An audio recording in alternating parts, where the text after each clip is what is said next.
Hello guys mga ka-good vibes, alamin ang kahulugan ng pagsisindi ng kandila, pag-aalay ng bulaklak at pagkain at iba pa, mga paniniwala ng mga Pinoy at tradisyon tuwing undas.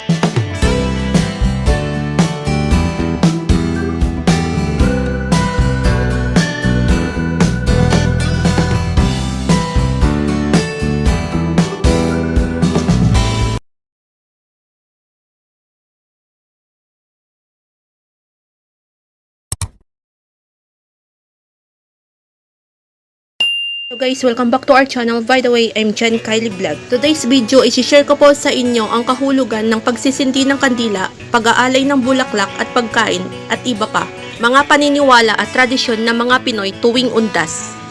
Disclaimer, ang impormasyong pong ito ay base lang po sa research ko. Sharing good vibes lang po.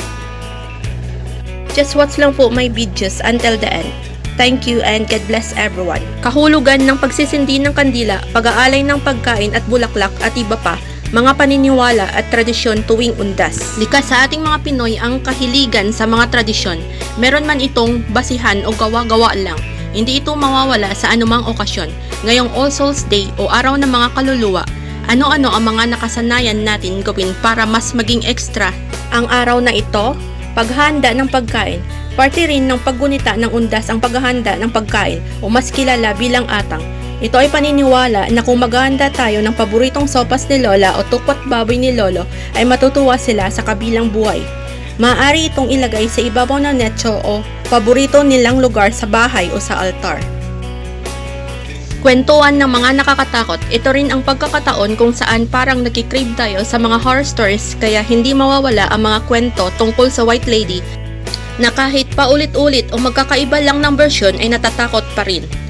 Yung tipong lahat kayong magkakapatid at magpipinsan ay magpapaikot saka magsishare ng kanilang kwento at pagkatapos ng mahabang kwentuhan, wala nang may gustong umihi ng mag-isa sabay bitaw ng linyang, "Sino yan? Nasa likod mo. Ha ha ha ha." Pagsisindi ng kandila sa labas ng bahay, karamihan sa atin nakasanayan na rin ang pagsisindi ng kandila sa labas ng bahay kapag sumapit ang alas 6 ng gabi. Ang bilang daw ng kandila ay kumakatawan sa bawat miyembro ng pamilya na namatay na. Ang nakasinding kandila raw ang magsisilbi nilang gabay para pumunta sa lugar na paborito nilang puntahan noong nabubuhay pa sila. Pinaniniwalaan din na makakatulong ito para madali silang makapaglakbay o maliwanagan ang kanilang daan sa kabilang buhay. Panonood ng mga nakakatakot na palabas, madalas talagang horror o may katatakutan ang team ng mga palabas sa TV kapag undas. Noon nga, wala tayong makikitang bata sa labas kapag alas 6 ng gabi dahil lahat sila ay nakatutok sa telebisyon at nanonood ng mga nakakatakot na palabas sa TV. Well, ngayon, karamihan sa mga bata at matatanda ay nagsisearch na lang sa YouTube ng mga horror stories and horror movies para manood ng nakakatakot na palabas. Marahil ginugunita worldwide ang All Souls Day at All Saints Day pero ang mga ganitong practices ay tatak Pinoy. Sabay ng paggunita sa taunang okasyong ito, huwag nating kalimutan ang pinakamahalagang gawin. Ito ang maglaan ng ilang minuto para sila ay bigyan ng panalangin. Hello guys mga ka-good vibes, I hope you like my videos today. If you like my videos, just give me a like and leave a good comment and share. And don't forget to subscribe. Thank you guys and God bless everyone.